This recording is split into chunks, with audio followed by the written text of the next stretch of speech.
মির্চি নিবেদন, গল্প gold mine. গল্প গোল্ড মাইন। বম্বেতে প্রতিদিন সকালে সন্ধ্যায় এই চিঠিগুলো পড়লেই মনে হবে তুমি পাশে বসে আছো। কি ভালো লাগবে বলো তো। সবাইকে নিজের মতো সোজা সাপটা ভেবো না, মন দিয়ে লেখাপড়া করো। জীবনে অনেক বড় হতে হবে তোমায়। বড় হওয়া মানে কি? নিজেরটুকু নিয়ে ভালোভাবে বাঁচা আর দেশ যাক রসাতলে? বিপ্লব মানে গুন্ডাগিরি, মারধর, মার্ডার? অবশ্যই, বিপ্লবের পন্থাই তো তাই ভাই। আর ধরা পড়লে হয় ফাঁসি নয় আন্দামান। তুমি পারবে এই বিপ্লবে ঝাঁপাতে?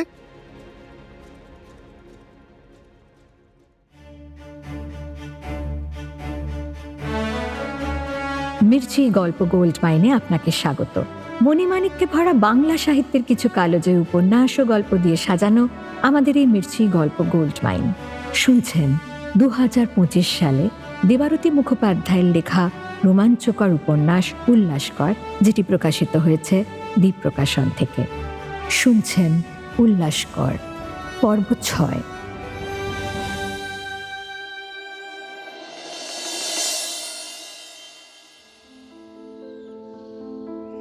শিলচরে তাঁদের নতুন আস্তানায় লীলাকে দেখতে এসেছেন কল্যাণী।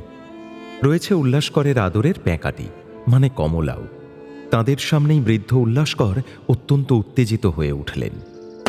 সজোরে হাতের লাঠিটা মাটিতে ঠুকলেন এবং প্রায় খিঁচিয়ে উঠে লীলাকে বললেন, ওই বেটার কথা আবার মুখে আনলে? আনবই তো। জানো কেন? কারণ তোমার চোখের কোণে এখনো ওর নাম শুনলেই ঈর্ষা জ্বলে ওঠে, এত বছর পরও। একথা শুনে উল্লাসকর সজোরে হাতের লাঠিটা মাটিতে ঠুকলেন। ঈর্ষা নয় লীলা, ঘৃণা। ঘৃণা। একটা কাপুরুষকে আমি ঘৃণা করি। তুমি আবার বাগদত্তা জেনেও লোকটা তোমায় প্রলুব্ধ করেছিল, আবার আমার সামনে মুখোমুখি দাঁড়াবার সাহস পায়নি। না না, তুমি তাকে ভুল বুঝেছ উল্লাস। আন্দামান থেকে তোমায় মাদ্রাজ পাঠিয়ে দেওয়ার পর আমরা কেউ কোনো খবর পাইনি।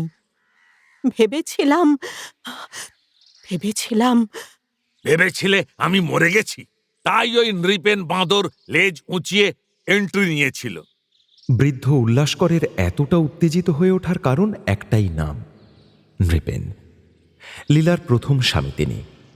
কিন্তু এই উত্তেজনার শুরু হয়েছিল আরও একটু আগে, যখন কল্যাণী বললেন, এখন পশ্চিমবঙ্গের যিনি রাজ্যপাল পদ্মজা নাইডু, তিনি তো আপনার সঙ্গে লন্ডনে পড়তেন। ওসব কথা আর মনে করে কি লাভ? হ্যাঁ, আমরা খুব বন্ধু ছিলাম। বম্বেতে ফিরেও যোগাযোগ ছিল। নৃপেনের সঙ্গে আমার বিয়েতে পদ্মজা পুরো সময়টাতেই।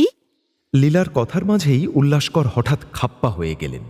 আবার তোমার মুখে ওই অপগণ্ড নৃপেনের কথা? আহা, কি মুশকিল! অতীত কি কেউ বদলাতে পারে?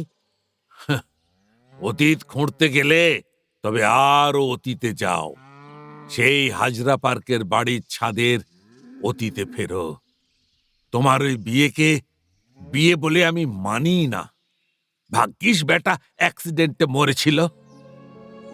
লীলা তিরস্কার করতে গিয়েও থেমে গেলেন। লাভ নেই, এমনিতে উল্লাসকর খুবই প্রগতিমনা, কিন্তু লীলার প্রতি তার যেন এক অদ্ভুত অধিকার বোধ। এই বৃদ্ধা লীলার মধ্যেও তিনি প্রথম যৌবনের বুদ্ধিদীপ্ত উজ্জ্বল প্রেয়সীকে দেখতে পান। লীলার প্রতি তাঁর মায়া যেন কোনো যুক্তি মানে না। যেই সম্পর্ক প্রত্যক্ষ করে সেই আশ্চর্য হয়ে যায়।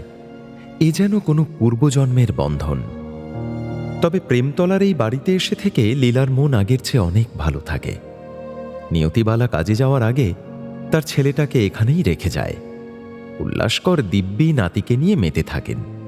কখনো বাইরের পুকুরে গিয়ে ঠাঠা রোদে ছিপ ফেলে বসে পড়েন।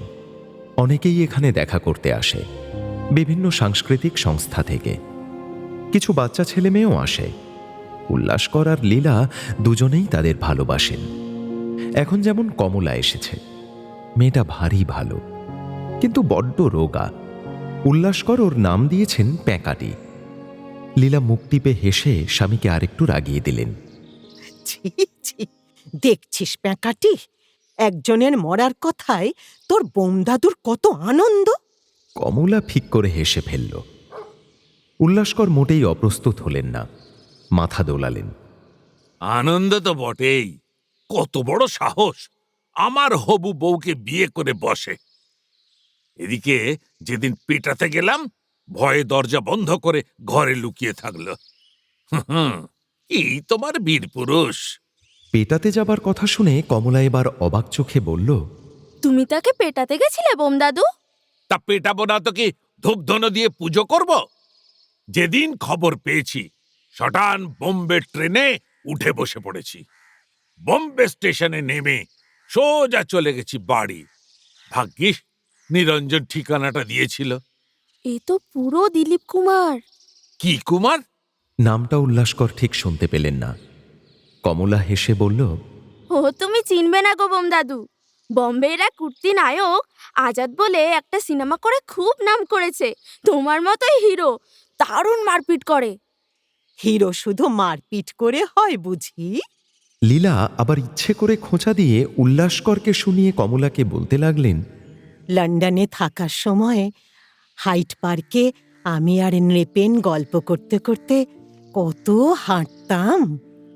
রাজনীতি, সমাজ, চেতনা। নৃপেন চাইতো পদ্মজার মতো আমিও পলিটিক্সে ঢুকি, কিন্তু জানিস তো প্যাকাটি, তোর বোমদাদু তো আগে থেকেই বলতো মেয়েদের নাকি রাজনীতি করা উচিত নয়। উল্লাসকর রসিকতা না বুঝে এক ঝটকায় লীলার দিকে ফিরে বললেন, আজে বাজে অপবাদ দিও না লীলা, আমি কখনো তা বলিনি। আমি বলতাম জেলের অত্যাচার মেয়েদের জন্য আরো সাংঘাতিক, তা সহ্য করার মতো নয়। সে যাই হোক, ওই একই হলো।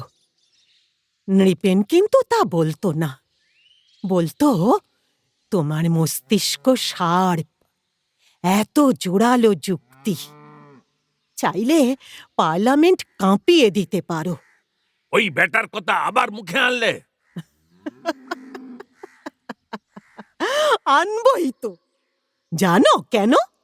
কারণ তোমার চোখের কোণে এখনো ওর নাম শুনলেই ঈর্ষা জ্বলে ওঠে, এত বছর পরও। এ কথা শুনে উল্লাসকর সজোরে হাতের লাঠিটা মাটিতে ঠুকলেন। ঈর্ষা নয় লীলা, ঘৃণা, ঘৃণা। একটা কাপুরুষকে আমি ঘৃণা করি। তুমি আবার বাগদত্তা জেনেও লোকটা তোমায় প্রলুব্ধ করেছিল, আবার আমার সামনে মুখোমুখি দাঁড়াবার সাহস পায়নি। না না, তুমি তাকে ভুল বুঝেছ উল্লাস। আন্দামান থেকে তোমায় মাদ্রাজ পাঠিয়ে দেবার পর আমরা কেউ কোনো খবর পাইনি। ভেবেছিলে আমি মরে গেছি, তাই ওই নৃপেন বাঁদর লেজ উঁচিয়ে এন্ট্রি নিয়েছিল। এইবার কল্যাণী আর চুপ থাকতে পারলেন না, মাথা তুলে হেসে বললেন, উফ, আপনাদের দুজনকে দেখে মনে হচ্ছে যেন থিয়েটার চলছে। দুজনের যেমন প্রেম তেমন ঝগড়া। তুই থাম, সেদিনের খুকি, তুই এসব কি বুঝবি? তা বটে, আমি তো ডাক্তারি পড়েছি, মানুষের শরীরের ভিতরের অসুখ বুঝি। আর আপনাদের ঝগড়া শুনে মনে হচ্ছে আপনাদের মনেও একটা দীর্ঘস্থায়ী ইনফেকশন আছে। তা বেড়ে বলেছিস। আমাদের প্রেমটাও যেন ইনফেকশনের মতো, সারতে চায় না। এই দেখ না, সারাক্ষণই তোর পিসিমা চোখের সামনে, তবু যেন চোখে হারাই। লীলা চুপ করে গেলেন। তার মনে হল উল্লাসকর এমন একজন মানুষ যাকে এক জীবনে পুরোপুরি বুঝে ওঠা যায় না। মনে পড়ে গেল ওদের প্রথম বিচ্ছেদের দিনটার কথা। সেই যখন প্রফেসর রাসেলকে মারার পরে পুলিশের হাত এড়াতে সবাই মিলে সিদ্ধান্ত নিল উল্লাসকে বম্বে পাঠানো হবে। যাওয়ার আগে লীলার সঙ্গে দেখা করার দিনটার কথা ছবির মতো মনে ভেসে উঠল লীলার। উল্লাস কফি হাউসের নিচে দাঁড়িয়েছিল, হাতে দুটো বই। দূর থেকে লীলাকে আসতে দেখে হাসিতে ওর সব দাঁতগুলো বেরিয়ে আসার উপক্রম হলো। শেষবার দেখা করতে আসছো, আজকেও লেট। শেষবার আবার কি কথা? 6 মাস পরই তো আসবে। আর আমি তো প্রথম থেকেই বলছিলাম প্রেসিডেন্সির পাশে দেখা করার কি দরকার? কোথায় কে দেখে ফেলবে? গোয়েন্দা পুলিশ এখনো চারিদিকে ঘুরছে। ঘুরছে তো কি হয়েছে? আমার কপালে কি লেখা আছে নাকি রাসেল প্রহারক? আহা, আসতে বলো। লীলা ত্রস্ত চোখে চারপাশে তাকায়, মনে মনে ভাবে, কোথায় কি শুনে নেবে? উল্লাসের সবেতেই বাড়াবাড়ি। বাড়িতে এলেই তো ভালো হতো, নিরঞ্জন জ্ঞানাঞ্জনদের সঙ্গেও দেখা হয়ে যেত। উল্লাস যেন ওর মনের কথা বুঝে ফেলল। আজ রাতে বম্বে ট্রেন, তাই বিচ্ছেদের আগে চুক্তিস্থলে যাব না। চুক্তিস্থল? সে আবার কি? এ কি, ভুলে গেলে নাকি? উল্লাস খপ করে লীলার হাত ধরল। আমাদের হাজরা পার্ক রুফ প্যাক্ট, এর মধ্যেই ভুলে গেলে? আহা, সে ভুলবো কেন? লীলা আরক্ত মুখে হাত ছাড়িয়ে নিল। সত্যানন্দদের সঙ্গে দেখা করেছ? হ্যাঁ, বাকিংহ্যাম প্যালেস থেকেই তো আসছি। Buckingham palace? আরে বাবা, ওই মেসে বসেই তো আমরা ইংল্যান্ডের রাজা রানীর ভবিষ্যৎ ঠিক করি। তবে ওটা বাকিংহ্যাম প্যালেস হলো না।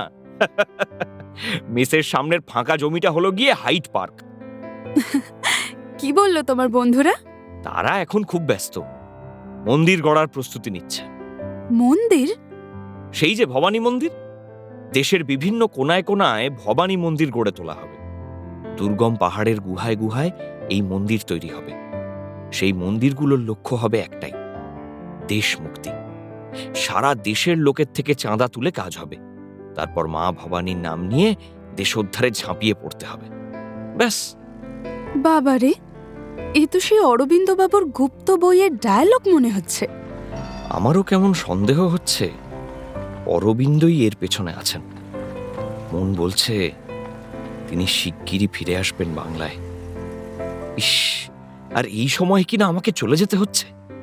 বোম্বে কি যেতেই হবে? বারে, তোমরাই তো সবাই জোর করে আমাকে বম্বে পাঠাচ্ছ। একবার আমার দিকটা ভাবছো কেউ?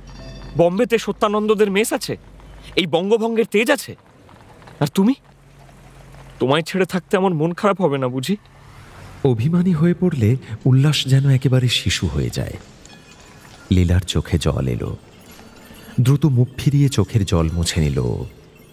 নাক টেনে বলল, মুহূর্তের ভুলের মাসুল এবার কতগুলো বছর ধরে দিতে হবে দেখো। ভুল?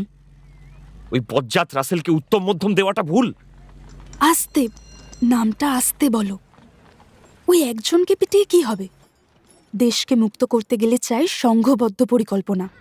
লীলার কথা শুনে উল্লাস হাতের মুঠি পাকালো। সে তো বটেই, বিন্দু বিন্দু করেই তো সিন্ধু হবে। দেখছো না পূর্ববঙ্গে অনুশীলন সমিতি কেমন খেল দেখাচ্ছে? আমাদেরও অমনই কিছু করতে হবে। দুপুর গড়িয়ে গেছে বেশ খানিকটা। কলকাতার রোদ ঝলসে দিচ্ছে, তবু স্পন্দন থামে না এই কলেজ স্ট্রিটের। প্রায় 100 বছর আগে লটারি কমিটির মাধ্যমে টাকা তুলে যে 4টে প্রধান রাজপথ তৈরি করা হয়েছিল, সেই Cornwallis street, college street, Wellington street আর ওয়েলেসলি স্ট্রিট সবসময় ভিড়ে মুখরিত। সারি দিয়ে দিয়ে প্রায় 40টা বইয়ের দোকান। গোল চক্করের মাঝখানে উল্লাস আর লীলা ঘুরছে। দোকান থেকে আরেক দোকান।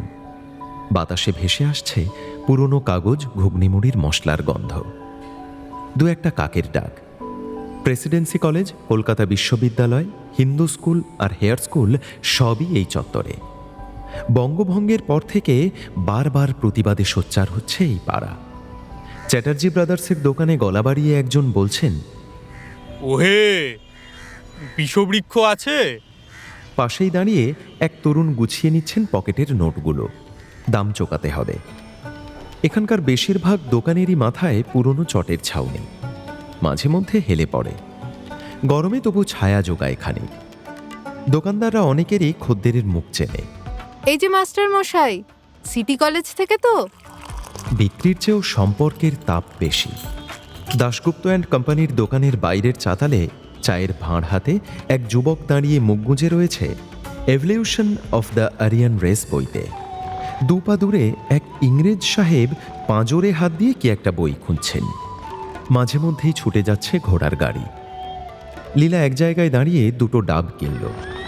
ডাব খেতে খেতে বলল, গোছগাছ হয়েছে? গোছ গাছ আবার কি এমন? ওই তো একখানা হোল্ডল, ওতেই জামা কাপড় ঢুকিয়ে নিয়েছি। রাতে ওটাকে এই ট্রেনের বাঙ্কে বিছানা করে চিত হয়ে পড়ব। তা বললে হয়? এ তো আর দুদিনের জন্য ঘুরতে যাওয়া নয়, থাকার জন্য যাওয়া। টুকিটাকি জিনিস নিতে বেশি ভুল হয়ে যায়। বাবা এত জায়গায় যান, ওতেই গোলমাল করেন বেশি। দড়ি, ক্লিপ, হ্যাঙ্গার, টর্চের ব্যাটারি, মোমবাতি, দেশলাই এসব নিয়েছো? সব নিয়েছি। সঙ্গে আমার বাঁশিখানাও নিয়ে নেব। ট্রেনে উঠেই দুলবো আর বাজাবো। ও না, তার আগে খাবার পাটটা চুকিয়ে দিতে হবে।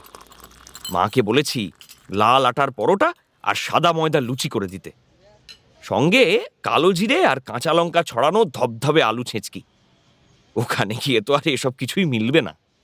ট্রেনে সাবধানে থেকো, একা যাচ্ছ। ভ্যালুয়েবল জিনিসগুলো নিয়ে সতর্ক থেকো। লীলা ব্যাগ থেকে একটা কৌটো বের করল। এতে ভীমনাগের কড়া পাক আছে, খেও। উল্লাস তক্ষুনি কৌটো খুলে একটা সন্দেশ টপ করে মুখে পুরে দিল। বউবাজারের ভীমচন্দ্রনাগের দোকানের কড়া পাক ওর প্রিয় মিষ্টি। চোখ বন্ধ করে চিবোতে চিবোতে খোলা গলায় গান ধরল।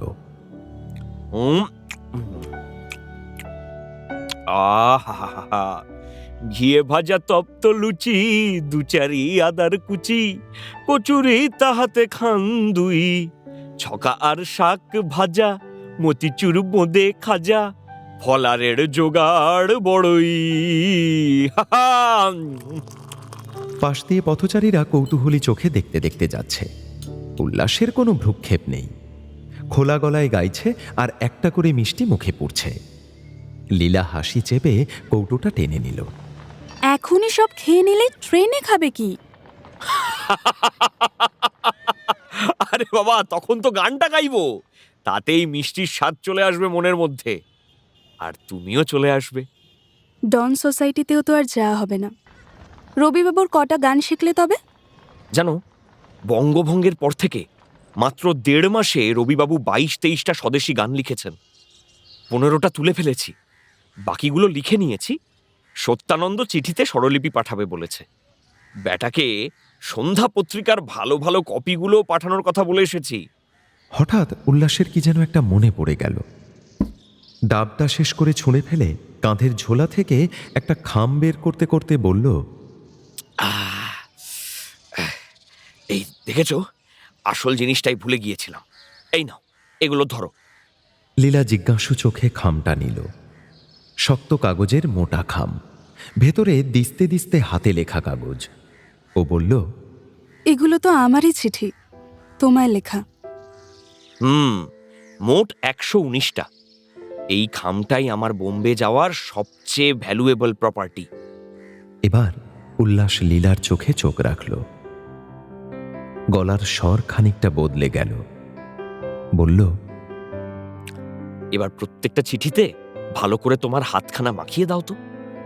এ আবার কি পাগলামি? হাত মাখিয়ে দেওয়া মানে? দাঁড়াও, ডাব খেয়েছি, হাতটা ধুই। আহা, কিচ্ছু ধুতে হবে না, ওই ডাবের রস মাখা হাতই লাগিয়ে দাও না। কথাটা বলে উল্লাস দাঁত বের করে সরল হাসল। বম্বেতে প্রতিদিন সকালে সন্ধ্যায় এই চিঠিগুলো পড়লেই মনে হবে তুমি পাশে বসে আছো। কি ভালো লাগবে বলো তো। উল্লাসের কথা শুনে লীলা মনে মনে বলল, পাগল ছেলে একটা। লীলা আবার উল্লাসের দিক থেকে মুখ ফিরিয়ে নিল অন্যদিকে। কি যে হচ্ছে আজ, বারবার চোখ তার ভিজে উঠছে। কথা ঘোরাতে ও বলল, সবাইকে নিজের মতো সোজা সাপটা ভেবো না, মন দিয়ে লেখাপড়া করো। জীবনে অনেক বড় হতে হবে তোমায়। বড় হওয়া মানে কি? নিজেরটুকু নিয়ে ভালোভাবে বাঁচা আর দেশ যাক রসাতলে? লীলা নিরুত্তর। বড় হওয়া মানে যদি হয় শুধু নিজেকে স্বচ্ছন্দে প্রতিষ্ঠা করা, তাহলে ঠাকুরবাড়ির অমন উচ্চশিক্ষিতা মেয়ে হয়ে সরলা দেবী মহীশূর থেকে চাকরি ছেড়ে এসে ছেলেদের নিয়ে লাঠি খেলা, তারপরে প্রতাপাদিত্য উৎসব এসব করতেন কি? বিপিন পাল, সুবোধ মল্লিক, রামমোহন রায়, বিদ্যাসাগরের মতো মানুষরা যদি কেবল নিজের ভবিষ্যৎ নিয়েই ভাবতেন, তাহলে তুমি এখনো নিরক্ষর থাকতে, আমিও কুলি লাইনে সাহেবদের বুটের তলায় পিষে মরতাম। তবু কেউ কেউ তো বলেই এইসব বইপত্র, সভা, সোসাইটি নাকি কিচ্ছু কাজে আসে না। তুমিও তো এক সময় বলতে খালি অ্যাকশন করতে হবে, মনে আছে? লীলা খোঁচা দেওয়ার লোভ সামলাতে পারল না। বলতাম, অবশ্যই বলতাম, কিন্তু তখন ইতিহাস না পড়ে বলতাম। এখন তোমার জন্য অনেক স্পষ্টভাবে দেখতে পাই সবকিছুকে। পৃথিবীর কোনো বিপ্লব শুধু যুদ্ধ দিয়ে হয়নি, চিন্তা দিয়েও হয়েছে। রাশিয়ায় লেনিন জারতন্ত্রের পতন ঘটানোর আগে ইস্ক্রা খবরের কাগজ ছাপিয়েছেন। ফ্রান্সে দান্তে, রোবেসপিয়া, দিদেরো, এলামবার্টরা রাস্তায় নামার আগে মানুষের হাতে তুলে দিয়েছেন দার্শনিক বই। আমেরিকান স্বাধীনতা আন্দোলনের প্রেরণা ছিল টমাস পেইনের কমন সেন্স। আর জাপানের কথা বলো, একটা ছোট্ট দ্বীপের মতো দেশ। তারা রাশিয়ার মতো বিরাট সাম্রাজ্যবাদী শক্তিকে যুদ্ধে হারিয়ে কি প্রমাণ করলো? এই প্রমাণ হলো যে দেশপ্রেম, আত্মবিশ্বাস আর সুশৃঙ্খল পরিকল্পনা থাকলে যে কোনো বিপ্লব সম্ভব। একদম, আমরাও একা নই, আমরাও পারবো একদিন। এই দেশও স্বাধীন হবে লীলা। এইবার লীলা আর অশ্রুভরা মুখ লুকোয় না, সরাসরি তাকায়। তুমি তাড়াতাড়ি ফিরে এসো উল্লাস, তারপর আমরা একসঙ্গে এই দেশের স্বাধীনতার গল্প লিখব। উল্লাস পারিপার্শ্বিক কোনো কিছুর পরোয়া না করে লীলার হাতটা মুঠোর মধ্যে নিল। ওটাই তো আমিও চাই লীলা, গল্প নয়, ইতিহাস। একদিন সত্যিকারের ইতিহাস তৈরি হবে, দেখো। স্বাধীন ভারতের মাটিতে হাঁটবে আমাদের ছেলেমেয়েরা। লীলা লজ্জায় লাল হয়ে উঠল। ধ্যাত, তবে আমরা কিন্তু তখনও বুড়ো বুড়ি হয়ে এই কলেজ স্ট্রিটে এসে বই ঘাঁটবো। তুমি ডাব কিনবে, আমি খাবো। উল্লাস লীলার চোখে চোখ রাখল। মনে থাকবে তো? সব এখনো স্পষ্ট মনে আছে। কলেজ স্ট্রিটে একসঙ্গে হাঁটা না হলেও তারা বুড়ো বুড়ি হয়ে একসঙ্গে আছে তো বটেই। অন্যমনস্ক হয়ে পড়েছিল লীলা। ওদিকে কল্যাণী আর উল্লাসকরের কথা তখনও চলছে। আপনাদের ঝগড়া শুনে মনে হচ্ছে আপনাদের মনেও একটা দীর্ঘস্থায়ী ইনফেকশন আছে। তা বেড়ে বলেছিস। আমাদের প্রেমটাও যেন ইনফেকশনের মতো, সারতে চায় না। এই দেখতা, সারাক্ষণই তোর পিসিমা চোখের সামনে, তবু যেন চোখে হারাই। এই ইনফেকশনের জন্য উত্তরাধিকার সূত্রে ফিজটা কিন্তু আমার প্রাপ্য। মানে? বাহ, আমার ঠাকুরদার বাড়িতেই তো আপনাদের আলাপ, তারপর এত কিছু। ঘটক বিদায় না দিলে চলে? কথা বলে কল্যাণী ব্যাগ গোছাতে গোছাতে হাসলেন। তারপর বললেন, আচ্ছা, আমি আজ চলি। তবে একটা কথা বলে যাই, পিসিমা, আপনি ইচ্ছে করেই পিসেমশাইকে রাগান, আর পিসেমশাই ইচ্ছে করেই রেগে যান, এতেই আপনাদের আনন্দ। তা বেশ, তবে সামনের রবিবার এখানে অনেক লোকজন আসবেন, তখন যেন তাদের সামনে ঝগড়া শুরু করে দেবেন না। অনেক লোকজন আসবে কেন? উল্লাসকর জিজ্ঞাসু চোখে তাকালেন। কল্যাণী কিছু বলার আগে কমলা আনন্দে হাততালি দিয়ে উঠল। কারণ বোমদাদু, আমরা তোমার জন্মদিন পালন করব সবাই মিলে। ওহ কল্যাণী, তোর এই প্রতি বছরের পাগলামি আর গেল না। পদ্মনগরে বাড়িতে যখন ভাড়া থাকতাম, সেখানেও তো এত সব ঝক্কি সামলাতিস। এখানে এসো করতে হবে তোকে। হবে বই কি পিসিমা। কল্যাণী ঘর থেকে বেরোনোর আগে উল্লাসের পা ছুঁলেন। আপনি শিলচরে আছেন, এ আমাদের কত বড় গর্ব তা কি জানেন পিসেমশাই? আশীর্বাদ করুন যেন আরো অনেকগুলো বছর আমরা আপনার জন্মদিনে আনন্দ করতে পারি। হ্যাঁ, প্রতি বছর যেন আমরা পেট ভরে পায়েস খেতে পারি। এই জন্মদিন আসার আগে আবার একটু ফিরে যাওয়া যাক পুরনো সময়, যে সময় উল্লাসকর বম্বেতে টেক্সটাইল নিয়ে পড়াশুনো করছে, আর কলকাতায় ঘটে চলেছে একের পর এক ঘটনা। তখন কলকাতায় সান্ধ্য পত্রিকার রমরমা। সত্যানন্দ চিঠিতে লিখল উল্লাসকরকে, জানিস বালু, এই সন্ধ্যা পত্রিকার সম্পাদক ব্রহ্মবান্ধব উপাধ্যায় এক অদ্ভুত মানুষ। ততোধিক অদ্ভুত তার চলার ভঙ্গি, চেহারা, বেশভূষা। পরনে গেরুয়া কাপড়, ঊর্ধ্বাঙ্গী গেরুয়া উত্তরীয়। এইভাবেই স্বদেশী আন্দোলনে তিনি বিদেশি শাসকদের কাল ঘাম ছুটিয়ে দিচ্ছেন। বাংলার কাগজের মধ্যে প্রথমে সাংস্কৃতিক প্রচারের চলই ছিল বেশি। বঙ্গদর্শন পত্রিকা নতুনভাবে বেরোতে শুরু করেছিল বছর চারেক আগে। উদ্যোক্তা রবীন্দ্রনাথ ও শ্রীশচন্দ্র মজুমদার। মূলত ভারতীয় সমাজ, সংস্কৃতি, ধর্ম, দর্শন, ইতিহাস, সাহিত্য নিয়ে আলোচনা করত বঙ্গদর্শন।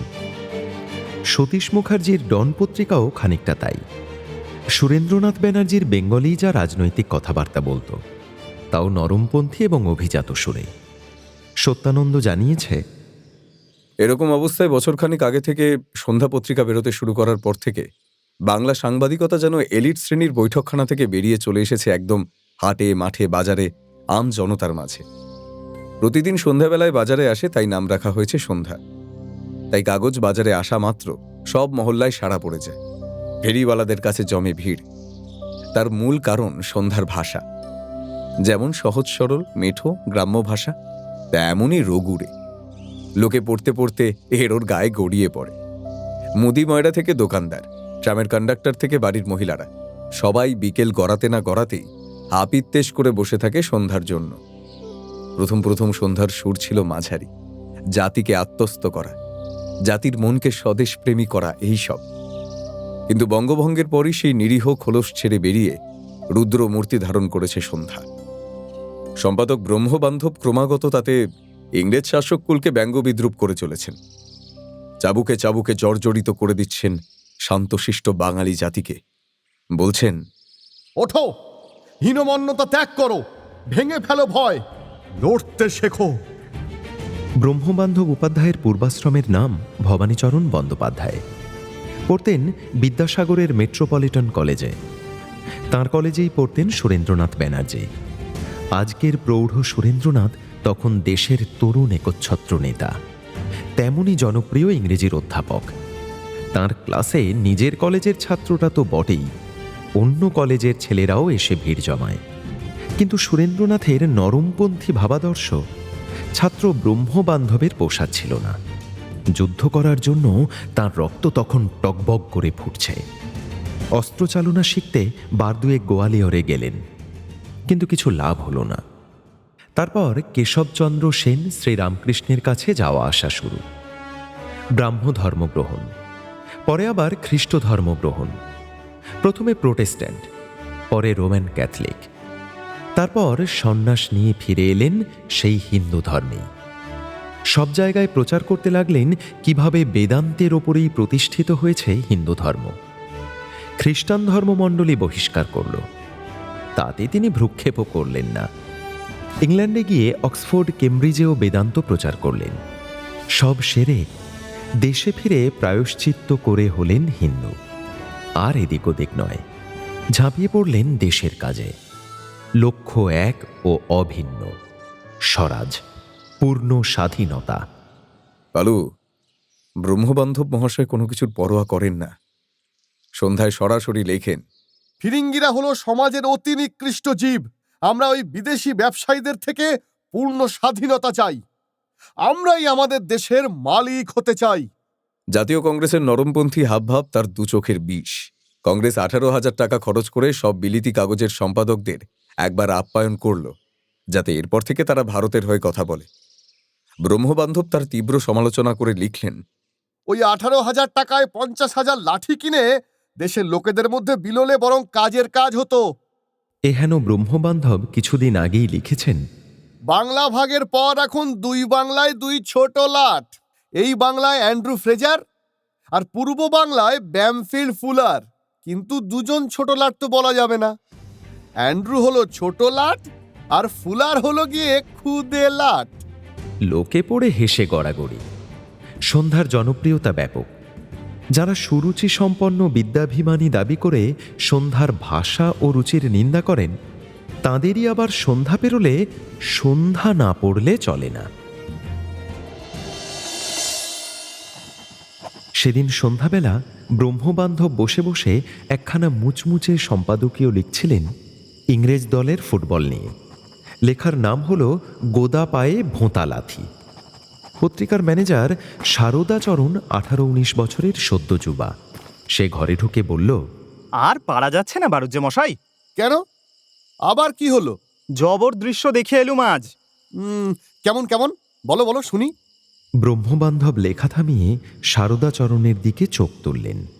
আর বলবেন না, হাওড়া থেকে ট্রামে উঠেছি শ্যামবাজারে যাব বলে। ডালহাউসি স্কোয়ার আর এসপ্ল্যানেডে কতগুলো হকার আমাদের সন্ধ্যা কাগজ ফেরি করতে উঠল। ও বাবা, দেখি ট্রামের সরকারি আর সওদাগরি কোম্পানির চাকুরেগুলো তাদের জোরে হাঁকিয়ে দিচ্ছে। সে কি হুম্বি তম্বি, এই কাগজ ভালো নয়, ফেরি করো না, যাও, এইসব বটে। তারপর তারপরেই তো আসল রগড়টা শুরু হলো বাড়ুজ্জে মশাই। ট্রাম যখন ঢং ঢং করতে করতে ধর্মতলা আর ওয়েলেসলি স্ট্রিটের মোড়ে এলো, তখন সেই বাবুরাই পকেট থেকে পয়সা বের করতে আরম্ভ করলো। হকারদের ফিসফিস করে ডাকছে, এই এই এই আমাকে একটা দাও, আমাকে একটা দাও। তারপর আবার নিজেদের মধ্যেই বলাবলি করছে, পাছে কলেজ স্কোয়ার যেতে যেতে কপি ফুরিয়ে যায়, তাই এখনই কিনে রাখি। বাড়ি শুদ্ধ সকলের যেন আফিমের নেশা। বাহ, মুভতে ভালো বায়োস্কোপ দেখা হলো তবে। তার বলতে, তবে আমার মনে হচ্ছিল ডেকে বলি, তোমরা যতই সন্ধ্যার কর্কশ রগুড়ে ভাষা পড়ে সম্পাদকের রকচটা মেজাজের সাপ সাপান্ত করো না কেন, আমরা যারা তেনার সঙ্গে থাকি তারা জানি তিনি আসলে একটি ঝুনো নারকেল। নিজের সম্পর্কে উপমাটি শুনে ব্রহ্মবান্ধব যেন বিষম খেলেন। নারকেল? আজ্ঞে বাড়ুজ্জে মশাই, আপনার বাইরেটা শক্ত খোলস, ভিতরে ভিতরে নরম শ্বাস।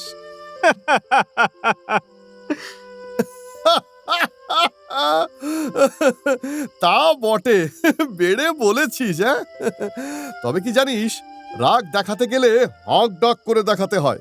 মিষ্টি কথায় তো আর কাজ হয় না, তাই না? দেশে যে চারদিকে তমভাব, অসারতা, তাতে হাত বুলোলে চলবে না, খোঁচা দিতে হবে। যাকগে, কি খবর এনেছিস সেটা বল। আগে পুলিশ আপনার উপর নজর রাখছে। সে তো কবে থেকেই রাখছে। নতুন খবর কিছু আনলি কি? সারদাচরণ মাথা চুলকল, ইতস্তত করে বলল, আগে আর একটা নতুন দিশি পত্রিকা বেরোনো শুরু হচ্ছে শিগগিরই, যুগান্তর। যুগান্তর? এই নামে শিবনাথ শাস্ত্রী মহাশয়ের একটা নোভেল ছিল না? আজ্ঞে, নামটা এক, কিন্তু এটা একটা পত্রিকা, সাপ্তাহিক। এই হপ্তাহ থেকেই বেরোবে। তা কারা বের করছে? প্রথম মিত্তিরের অনুশীলন সমিতির কয়েকজন ছেলে ছোকরা মিলে করছে শুনলাম। তার মধ্যে স্বামী বিবেকানন্দের ভাই ভূপেন দত্তও আছে, বড়দার অরবিন্দ ঘোষের ভাই বারিনও আছে, আরও আছে কয়েকজন। বাগবাজারের সিস্টার নিবেদিতা অনেক টাকা চাঁদা দিয়েছেন। এটা নাকি ভারতের প্রথম চরমপন্থী বৈপ্লবিক পত্রিকা হতে চলেছে। বেরোলেই সন্ধ্যার বিক্রি মার খাবে। বটে, তা কিভাবে বিপ্লব করবে তারা? হ্যাঁ, পত্রিকার কপির সঙ্গে পিস্তল ফ্রিতে দেবে নাকি? আগে না, কি সব গেরিলা যুদ্ধ শেখাবে নাকি? সারদাচরণ আবার মাথা চুলকল। ব্রহ্মবান্ধব এবার আমোদে গলায় বললেন, বাহ, বেশ তো। আমি তো কেবল গালমন্দই করে গেলুম। এরা যদি মারামারি করে দেশখানা আদায় করতে পারে, ক্ষতি কি? তা কোথায় আপিস করেছে? কানাই ধরলেনে। হাতের কাজ ফেলে ব্রহ্মবান্ধব ঝট করে উঠে দাঁড়ালেন। চল, আলাপ সেরে আসি। স্বজাতিকে চিনতে তো হবেই। অলিগলি দিয়ে কানাইধর লেনে পৌঁছতে বেশি সময় লাগল না। একটা পুরনো তিনতলা বাড়ির একতলায় টিমটিমে লণ্ঠন জ্বলছে। দরজাটা খোলাই ছিল। বাইরে থেকে গ্যাসবাতির আলো এসে অল্প একটু ছায়া ফেলেছে ঘরের ভেতর। আসবাব বলতে একখানা ছেঁড়া মাদুর আর একটা ভাঙা বাক্স। মাদুরে বসে একজন কাগজে কিছু আঁকিবুকি করছে। উল্টো দিকে মাথা নিচু করে মন দিয়ে কাজ করছে এক কৃষ্ণবর্ণ ছিপছিপে গড়নের যুবক। ব্রহ্মবান্ধবকে দেখে সে উঠে দাঁড়ালো। চোখে তার সরল উজ্জ্বলতা। নমস্কার, কাকে চাইছেন? সারদাচরণ আগ বাড়িয়ে গৌরচন্দ্রিকা করতে যাচ্ছিল। ব্রহ্মবান্ধব উপাধ্যায় হাত নেড়ে ওকে থামালেন, বললেন, আগে নমস্কার, আমি সন্ধ্যা পত্রিকার সম্পাদক। আপনারা শুনলাম নতুন কাগজ বের করেছেন, তাই একটু আলাপ করতে এলুম। ছেলেটা মাত্র কয়েকক্ষণ চুপ করে থেকে চোখ বড় বড় করল। সন্ধ্যার সম্পাদক মানে আপনি স্বয়ং ব্রহ্মবান্ধব উপাধ্যায় মহাশয়? পাশে বসা ছেলেটিও তড়াক করে উঠে দাঁড়িয়েছিল, যেন কোনো সেনাপতির সঙ্গে দেখা হয়ে গেছে। দুজনেই পা ছুঁয়ে প্রণাম করল। ব্রহ্মবান্ধব আশীর্বাদ করে বললেন, শুভমস্তু। তা তোমরাই বোধহয় নতুন যুগের সেনাপতি। আমি তো শুনলাম বিপ্লব শুরু হতে চলেছে নাকি এখান থেকে। তা অস্ত্রশস্ত্র কোথায়? এই ঘরে তো কিছুই দেখছি না। আগে এখনো সেসব জোগাড় হয়নি, তবে হবে শীঘ্রই। তা বেশ, হলেই ভালো। প্রমথ মিত্তিরের অনুশীলন সমিতি কি ফাঁকা হয়ে গেল নাকি? আগে না না, ওটা যেমন চলছে চলবে। আমরা কয়েকজন মিলে এটা শুরু করছি। এবার কৃষ্ণবর্ণ যুবক বিনয়ের সঙ্গে বলল, আমি বারিন ঘোষ। অরবিন্দ ঘোষ আমার সেজ দাদা, আর ও ভূপেন দত্ত, সিমলের নরেন দত্ত, যিনি পরে বিবেকানন্দ হয়েছিলেন, তার ভাই। তা বেশ, তবে ভাই বোনের নাম শুনে কিছু হয় না। দেশের কাজে হাত লাগাতে হয়। তা শুধু ছেলে ছোকরারাই আছে নাকি ভারী মাথাও কেউ আছে পেছনে? সেজ দাদা বরোদা থেকে সাহায্য করছেন, শীঘ্রই তিনি ফিরে আসবেন। মেদিনীপুরের হেম কানুনগোও আছেন। এছাড়া অবিনাশ ভট্টাচার্য, দেবব্রত বসু। বোম্বেতে আমাদের একজন সহকর্মী আছে, সে অবশ্য পড়তে গেছে সেখানে। উপেন ব্যানার্জি নামের একটা নতুন ছেলেরও আজ আসার কথা আছে। আসলে আমরা চাই লেখার পাশাপাশি মানুষের মধ্যে আগুন জ্বালিয়ে দিতে। নিছক বক্তৃতায় কাজ হবে না, কাজ করতে হবে অস্ত্রে আর কর্মে। ভূপেন এতক্ষণ চুপ করে পাশে দাঁড়িয়েছিল, এবার কথা বলল। আমরা চাই প্রতিটা পাঠক যেন নিজেকে সৈনিক ভাবে, প্রতিটা শব্দ যেন বারুদ হয়ে শত্রুর ভিত নাড়িয়ে দেয়। ব্রহ্মবান্ধব গভীর চোখে তাদের দিকে তাকালেন। তরতাজা তরুণগুলোর মুখ চোখ স্বপ্নে জলজল করছে। তিনি ধীরে ধীরে বললেন, ভালো কথা। আমি তো লেখায় বিষ ঢালি, আর তোমরা বলছো হাতে তুলে নিতে হবে বিষ, অর্থাৎ আগ্নেয় অস্ত্র। কিন্তু জানো তো, এর চেয়ে শক্তিশালী একটা জিনিস আছে। বারিন ও ভূপেন একসঙ্গে প্রশ্ন করল, কি? মন, দৃঢ় মন, শিক্ষা, আদর্শ। অস্ত্রের থেকেও ভয়ঙ্কর যদি কিছু থাকে, তা হলো মনের মধ্যে চেতনার আগুন। তোমরা যদি তা জ্বালাতে পারো, তবে একদিন শাসকের আসন কাঁপবেই। আমি তোমাদের পাশে আছি। সন্ধ্যা মানুষের চেতনায় আগুন জ্বালায়, যুগান্তর এবার তা বিস্ফোরক হয়ে ছড়িয়ে দিক। তবে মনে রেখো, রক্ত চাইলে আগে আত্মত্যাগের শপথ নিতে হয়। নিশ্চয়ই। আপনার আশীর্বাদ চাই। ভূপেন মাথা নত করল। ব্রহ্মবান্ধব কিছুক্ষণ চুপ করে থেকে ডান হাত অল্প তুললেন। আশীর্বাদ করতে গেলে উঁচু থেকে করতে হয়, কিন্তু আমি চাই তোমরা আমাকেও ছাড়িয়ে যাও। চলি, হ্যাঁ? ওদিকে বম্বে শহরে মাস দুয়েক কাটিয়ে ফেলার পরেও উল্লাস এখানে মন বসাতে পারছে না। সারাক্ষণই মন পড়ে আছে কলকাতায়। এমনিতে টেক্সটাইল ইঞ্জিনিয়ারিং পড়তে বেশ ভালোই লাগছে। ভিক্টোরিয়া জুবিলি টেকনিক্যাল ইনস্টিটিউশনের মাস্টাররাও এক একজন দিকপাল। কিন্তু শুধু পড়লেই তো হলো না, একটা সামাজিক জীবন চাই। সেটা এখানে কোথায়? কলেজে ক্লাস শেষ হলে উল্লাস হেঁটে হেঁটে হস্টেলে ফেরে। এই শহরে এখনও ইলেকট্রিক ট্রামের আগমন ঘটেনি। ঘোড়ায় টানা ট্রাম চলে বটে, কিন্তু সংখ্যায় বেশ কম। আসলে বম্বে এখনও রাজধানী কলকাতার মতো এত উন্নত হয়নি। কেবল ব্যস্ত সমুদ্র বন্দর, তুলো আর বস্ত্রশিল্পের ক্রমবর্ধমান ব্যস্ততা জানান দেয় এক সাহসী ভবিষ্যতের। আমার হোস্টেলটা সমুদ্রের পাশেই। ঘরের জানলা দিয়ে সরাসরি দেখা যায় আরব সাগরের ঢেউ। ছুটির দিনে দুপুরবেলা সেই জলরাশি যেন তপ্ত রূপোর মতো ঝিলমিল করে। আবার সন্ধ্যায় নীলচে কৃষ্ণাভ ঢেউ গড়িয়ে যায় আলতো হাওয়ায়। এই জানলার পাশে বসে প্রতিদিন লীলাকে একটা করে চিঠি লিখি, তারপর নিয়ম করে পরের দিন কলেজ যাওয়ার পথে ডাকবাক্সে ফেলে দিই। ভিক্টোরিয়া জুবিলি টেকনিক্যাল ইনস্টিটিউট তৈরি হয়েছে 2 দশক হল, কিন্তু এর মধ্যেই অভিজাত প্রতিষ্ঠানের মর্যাদা পেতে শুরু করেছে। মূলত বম্বের প্রভাবশালী পার্সি সম্প্রদায় আর মারাঠা জমিদারদের পৃষ্ঠপোষকতায় গড়ে উঠেছে এই কলেজ। সরকারেরও সমর্থন রয়েছে। এখানকার ছাত্রদের বেশিরভাগেরই লক্ষ্য দ্রুত পড়া শেষ করে এখানকার বিভিন্ন বস্ত্রশিল্পের কারখানায় উঁচু পদে ঢোকা। বিদেশি শাসকের নীতি, দেশের অবস্থা, এইসব নিয়ে ছাত্রদের মধ্যে চাপা অসন্তোষ থাকলেও তা খেতে বসার সময় টুকটাক আলোচনাতেই সীমিত। সবাই নিজেদের ভবিষ্যৎ তৈরি করতে মনোযোগী। কলকাতার মতো স্পষ্ট বেপরোয়া উদ্দাম রাজনীতি তা এখানে নেই। উল্লাসের দিন কাটে পাট আর তুলোর গঠন, ডাইং প্রক্রিয়া আর ব্রিটিশ বস্ত্রশিল্পের ইতিহাস মুখস্থ করে। কিন্তু মন পড়ে থাকে প্রেসিডেন্সির পাশের বইপাড়ায়, সত্যানন্দ লীলার চিঠির অপেক্ষায়। মাকেও সপ্তাহে একটা করে চিঠি লেখেও।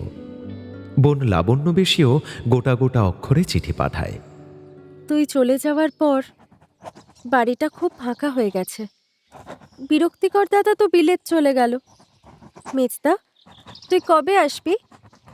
ছোটদা আমায় খুব উৎপাত করে। কাল আমি বসে বসে পড়ছিলাম, পেছন থেকে এসে বেনি দুটো খাটের ছত্রিতে বেঁধে দিয়ে চলে গেছে। তুই কিন্তু পরের চিঠিতে ওদের বকে দিবি। পুটুরানির লেখা চিঠি পড়তে পড়তে হেসে ফেলল উল্লাস। বর্দা যেমন ধীর স্থির, ছোট ভাই সুখসাগরও তেমনি। সে আবার ডাক্তার হতে চায়। উল্লাসের মতো ছন্ন ছাড়া কেউ নয়। প্রতিদিন রাতেও খেয়ে এসে জানালার ধারে বসে। সমুদ্রের নোনা হাওয়ায় ওর ঝাঁকড়া চুল ওড়ে। দূরে মুক্তোর মতো ঢেউয়ের বিন্দুগুলো দেখে আরও চিঠির পর চিঠি লিখতে থাকে। ভূপেন্দ্র দত্তর আহ্বানে সত্যানন্দ যুগান্তর পত্রিকায় যোগ দিয়েছে। অরবিন্দ ঘোষ বরোদার চাকরি ছেড়ে দিয়ে পাকাপাকিভাবে বাংলায় চলে এসেছেন। সঙ্গে রয়েছেন বারিন ঘোষ, অবিনাশ চক্রবর্তী, সাখারাম গণেশ দেউস্কর, অবিনাশ ভট্টাচার্য ও আরও অনেকে। আগের মাসের চিঠিতে সত্যানন্দ লিখেছে, কানাইধর লেনে একখানা 3 তলা বাড়ি ভাড়া নিয়ে যুগান্তরের অফিস করা হয়েছে। 3 তলায় বসে কথাবার্তা বলেন অরবিন্দ বাবুরা। 1 তলায় থাকে কাগজের বান্ডিল, আর 2 তলার উত্তরের ঘরখানা আমার কাজের ঘর। আমি সেখানে বসেই প্রেস কপি লিখি। আমি রিপোর্ট দিই ভূপেনদাকে। ভূপেনদা রিপোর্ট দেন অরবিন্দবাবু, সখারামবাবু আর অবিনাশ চক্রবর্তীর কাছে। আমাদের তো এখনও নিজস্ব ছাপাখানা নেই। কুমোরটুলির প্রকাশ মজুমদারের সাধনা প্রেস থেকে ছেপে আসে যুগান্তর। জানিস পালু, প্রথম 17-18 কপির বেশি বিক্রি হতো না। বাকি সব আমরা বিলিয়ে দিতাম। কিন্তু এখন হু হু করে বিক্রি বাড়ছে। এই মাসে তো এক সপ্তাহে 10,000 কপি ছাপতে হয়েছে। বাজারে আসতে না আসতেই শেষ। ভূপেনদা বলেছেন, এবছরের মধ্যে যুগান্তর গোটা বাংলায় সশস্ত্র বিপ্লবকে জাগিয়ে তুলবে। তখন আমরা প্রকাশদার সাধনা প্রেসটাকে কিনে নিয়ে আরও নানা রকম ইস্তেহার ছাপতে পারব। এইসব কর্মকাণ্ডের জন্য আমি এতদিন অপেক্ষা করতাম, কিন্তু যখন শেষমেশ শুরু হলো তখনই কিনা আমি শহরের বাইরে। কোনো মানে হয়? উল্লাস সত্যানন্দের চিঠিগুলো পড়ে আর আফসোস করে। ও জানতে চায়, যুগান্তরের এবারের যে কপিটা পাঠিয়েছিলি সেটা পড়ে তো গায়ে কাঁটা দিচ্ছে। এত উগ্র সুর তো সন্ধ্যাও চড়াতো না। অবশ্য এতদিন তো সব পত্রিকারই নীতি ছিল বয়কট আর নিরস্ত্র প্রতিবাদ। অবশেষে যুগান্তর অ্যাকশন শুরু করেছে। সন্ধ্যার ব্রহ্মবান্ধব উপাধ্যায় মশাই কি তাতে রাগ করেছেন? না না, উনিই তো বরং হাফিজুল চাচার সঙ্গে যোগাযোগ করিয়ে দিয়েছেন। গোটা শহরের সব হকারের সর্দার উনি। আগে সব মহল্লায় উনি হকারদের সন্ধ্যা নিয়ে আসতেন, এখন সঙ্গে যুগান্তরও দেন। চাচা ভার নেওয়ার পর থেকেই বিক্রি এত বাড়ছে। অরবিন্দবাবু বলে দিয়েছেন, ভাষা জটিল হওয়া চলবে না, সহজ সরল হতে হবে। আমি তাই জটিল প্রবন্ধ এলেও সেটাকে সরল করে নিই। সত্যানন্দ নিয়ম করে যুগান্তর আর সন্ধ্যা পাঠায় ডাকে। উল্লাস আদ্যপান্ত পড়ে ফেলে পাওয়া মাত্র। কখনো আবার পুরনো আচারের মতো অল্প অল্প করে চাখার স্বাদ নেয়। অরবিন্দবাবুর প্রবন্ধগুলো পড়ে আমি চমকে যাই। অরবিন্দবাবুর একটা প্রবন্ধের নাম আমাদের রাজনীতিক আদর্শ। যেমন তার তেজ, তেমনই তার বলিষ্ঠ বাঁধুনি। কংগ্রেসি নেতাদের ভীরুতাকে তুলোধনা করে তিনি লিখেছেন, রেল, টেলিগ্রাফ, ইলেকট্রিসিটি, মিউনিসিপ্যালিটি, এগুলো সব আমাদের ছেলে ভুলিয়ে রাখার জন্য ব্রিটিশদের দেওয়া এক একটা খেলনা। দেশের নেতারা তাই নিয়েই খুশি। গোটা জাতি যেখানে পরাধীন, সেখানে এইসব খেলনাগুলোও তাদেরই খেলনা। আমাদের স্থায়ী অধিকার তাতে নেই। আজ হয়তো রিপন দেবে, কাল হয়তো কার্জন কেড়ে নেবে, আর আমরা সভা সমিতি করে কাঁদুনি গাইব। আসলে দাসত্ব আমাদের মজ্জায় মজ্জায় ঢুকে গেছে। সবাই সোনার শেকল পরে রঙ্গমঞ্চে অভিনয় করছি আমরা। শেকল সোনার হোক বা রূপোর, তা দাসত্বই। এই শেকল কেটে বেরোতে হবে। ইংরেজদের অনুকরণ বন্ধ করতে হবে। ইংরেজদের নেতৃত্বকে অস্বীকার করতে হবে। তবেই আসল মুক্তির পথ আসবে। উল্লাস পড়ে এমন অভিভূত হয়ে পড়ল, ইংরেজিতে তর্জমা করে নিজের কলেজের মারাঠি বন্ধুদের পড়ালো। টেক্সটাইল ছাত্ররাও পড়ে খুব তেতে উঠল, কিন্তু তা সাময়িক। পরিবারের চাপ তাদের মানসিক স্বাধীনতাকে অর্থনৈতিক উপার্জনের মোড়কে বন্দী করে রেখেছে। কিন্তু উল্লাসের উৎসাহ কমে না। একটা করে সংখ্যা পড়ে, আর তা নিয়ে খুঁটিনাটি জানতে চায় সত্যানন্দের কাছে। লীলাকেও লেখে নিজের অভিব্যক্তি। সেদিন লীলাকে লিখল, এবারের সংখ্যায় বিপ্লব তত্ত্ব নামের প্রবন্ধটা পড়েছ? পরিষ্কার লেখা আছে, যে দেশে রাজশক্তি পাশবিক বলের সাহায্য নিয়ে প্রজাকে অত্যাচার করে, সেই দেশে নৈতিক বল দিয়ে পরিবর্তন আনা অসম্ভব। প্রজাকেও পাশবিক পন্থাই নিতে হবে। লীলার চিঠি আসে উল্লাসের কথার উত্তর নিয়ে। পড়েছি বই কি, পড়তে পড়তে তোমার মুখটাই মনে পড়ছিল। তুমি যেমন সারাক্ষণ বলতে অ্যাকশন চাই, এরাও সেই কথাই বলছেন। তবে হ্যাঁ, এনারা বলছেন বিপ্লব মানে শুধুই অ্যাকশন নয়, তার সঙ্গে গড়ে তুলতে হবে লোকমত। আর তা করতে হবে 5খানা মাধ্যমে: সংবাদপত্র, গান, সাহিত্য, থিয়েটার, যাত্রাপালা আর গুপ্ত সমিতি। আর পাশবিক বলের জন্য 3টি উপায়: কোনো গোপন স্থানে অস্ত্র তৈরি করা, বিদেশ থেকে অস্ত্র আমদানি করা, স্বদেশীদের সেনাদের সাহায্য নেওয়া। কি জানো উল্লাস, আমার মনে হয় এই যুগান্তরের নেতাদের একটা পরিষ্কার রাস্তা ছকা আছে। এতদিন সবাই বিচ্ছিন্নভাবে এটা ওটা করতেন, কিন্তু এইভাবে প্ল্যান করে কেউ এগোননি। এবার মনে হচ্ছে সত্যিই কিছু একটা হবে। লীলার চিঠি পড়তে পড়তে উল্লাসের শরীরে উত্তেজনা বেড়ে যায়। ছটফট করতে থাকে প্রবল অস্থিরতায়। সত্যানন্দকে চিঠিতে ও বারবার জানতে চায়, আচ্ছা, আমাদের গুপ্ত সমিতি কি অস্ত্র তৈরি করছে? সেগুলো কেমন অস্ত্র? সত্যানন্দ আকারে ইঙ্গিতেই প্রসঙ্গটা এড়িয়ে যায়। মনে মনে বলে, পালু যতই ঘনিষ্ঠ বন্ধু হোক, এ হলো দলের গোপনতম খবর। তাছাড়া বম্বেতে এই চিঠি যাবে সরকারি ডাকে, কেউ যে খুলে পড়বে না কে বলতে পারে। কিন্তু উত্তর কিছু একটা দিতেই হবে। তাই ও সংক্ষেপে বলে, এখনো তেমন শুরু হয়নি রে পালু। কিন্তু সত্যানন্দ জানে কথাটা পুরোপুরি ঠিক নয়, আবার ভুলও নয়। টুকটাক অস্ত্র আসছে, লাঠি, বল্লম, মুগুর। সেগুলো সব রাখা থাকে যুগান্তর অফিসের দোতলার ঘরে। সেই ঘরের কোণে একখানা তালাবন্ধ সিন্দুকও আছে, তাতে নাকি আগ্নেয়াস্ত্র রাখা আছে। সেটা হলো যুগান্তরের অস্ত্রাগার। বারিন্দাই নাম দিয়েছে। বিভিন্ন জেলা থেকে নেতারা আসেন। নদিয়া থেকে বিভূতি চক্রবর্তী বলে একটা ছেলে আসছে, সে আত্মোন্নতি সমিতির সভ্য। মেদিনীপুরে হেমচন্দ্র কানুনগো সত্যানন্দের মেস হয়ে এখানে একদিন এসেছিলেন। তার মধ্যে এমন এক স্নেহমাখা সম্মোহনী শক্তি রয়েছে, তিনি এলেই সত্যানন্দ অবিনাশরা ভারী খুশি হয়ে ওঠে। তবে সত্যানন্দ বুঝতে পারে, বারিন্দার হামবড়াই হাবভাব হেমদাদা খুব একটা পছন্দ করেন না। অস্ত্রাগারের একদিন আগ্নেয়াস্ত্রটি ভালো করে দেখে নিয়ে তিনি হেসে ফেললেন। এই তোমার অস্ত্রাগারের একমাত্র আগ্নেয়াস্ত্র বুঝি? দুষ, এ তো জং ধরা, একটাও গুলি বেরোবে না। বারিন্দা খুব সতর্ক ভঙ্গিতে পিস্তলটা দেখাচ্ছিল। হেমদাদার কথা শুনে অসন্তুষ্ট হয়ে বলল, না না, স্টকে আরো আছে। আপনার কটা পিস্তল চাই বলুন হেমবাবু, এক্ষুনি এনে দেব। হেমদাদা তক্ষুনি করকরে 300 টাকা বের করে বললেন, এই নাও, এক্ষুনি 3টে পিস্তল দাও তো দেখি, পুরনো হলেও চলবে। বারিন্দা অপ্রস্তুতের এক শেষ। সে ভেবেছিল এগুলো নেহাতি কথার কথা, কিন্তু হেমদাদার সঙ্গে চালাকি করা অত সহজ নয়। গাঁইগুই করে টাকাটা নিল বটে, বলল, পরে দেব। কিন্তু সেই পরে আর কোনোদিনই এলো না। হেমদাদা যেন ভুলেই গেলেন টাকার কথা। উল্লাস এর কিছু কিছু চিঠিতে পড়ে, আর আপন মনেই কখনো হাহা করে হাসে, কখনো আফসোসে হাত কামড়ায়। নিজের মনেই বলে চলে, বারিন্দা লোকটা ভালো, কিন্তু একটু আত্মপ্রচার লোভী গোছের মনে হয়। তা হোক, হাতের 5টা আঙুল কি সমান হয়? সবার লক্ষ্যটা দেশের স্বাধীনতা, এইটা থাকলেই হবে। কাল কলেজে এক সহপাঠী উল্লাসকে জিজ্ঞেস করেছে, তোমাদের বাংলায় তো খুব গোলমাল চলছে। যেটাকে তোমরা গোলমাল বলো, সেটাই আমাদের নবজাগরণ। বিপ্লব, রেভলিউশন। উল্লাসকরের সহপাঠী চমকে উঠল। সে হতবাক হয়ে উল্লাসকে দেখল একটু। বিপ্লব মানে গুন্ডাগিরি, মারধর, মার্ডার? অবশ্যই, বিপ্লবের পন্থাই তো তাই ভাই।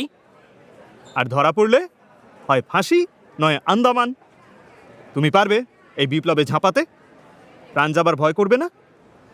মৃত্যু যেদিন বলবে জাগো, প্রভাত হলো তোমার রাতি, নিবিয়ে যাব আমার ঘরের চন্দ্র সূর্য দুটো বাতি। আমি দোহে ঘেঁষাঘেঁষি চিরদিনের প্রতিবেশী, বন্ধু ভাবে কণ্ঠে সেমর জড়িয়ে দেবে বাহুপাশ। বিদায়কালে অদৃষ্টেরে করে যাব পরিহাস, বিদায়কালে অদৃষ্টেরে করে যাব পরিহাস, বিদায়কালে অদৃষ্টেরে করে যাব পরিহাস। কলকাতার সেই বিপ্লবের আগুনে ঝাঁপিয়ে পড়তে চাইছে, কিন্তু আসল ময়দান থেকে অনেক দূরে বসে উল্লাসকর। অস্থির হয় প্রতি পদে কলকাতার খবর পেতে। কিছু খবর তার কাছে পৌঁছয়, কিছু জানানো হয় না গোপনীয়তার কারণে। এদিকে কলকাতায় সাজো সাজো রব, সশস্ত্র বিপ্লব দানা বাঁধছে।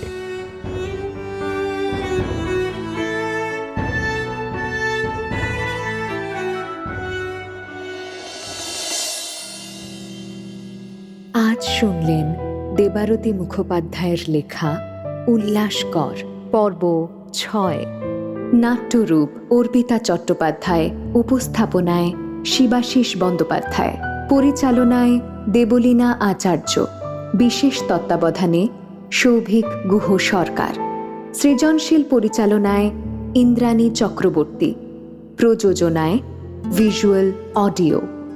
ভাষ্য স্পন্দন দাস, উল্লাসকর ঋতব্রত মুখার্জি, লীলা নিশা দরিয়া, উল্লাসকর বৃদ্ধ সমীর চরিত, লীলা বৃদ্ধ আলপনা শর্মা, সত্যানন্দ ব্রতদীপ মুখার্জি, লাবণ্য ছন্দবাণী দত্ত, কল্যাণী সুতপা পুরকাইত, কমলা প্রিয়দর্শিনী ভট্টাচার্য, ব্রহ্মবান্ধব অভিষেক মুখার্জি, শারদা ভিকি দাস, বারিন সৌরভ চক্রবর্তী, ভূপেন রাজবীর ঘোষ, অরবিন্দ শুভায়ন রয়, হেমচন্দ্র সায়ন্তন ঘোষ এবং অন্যান্য শিল্পীরা।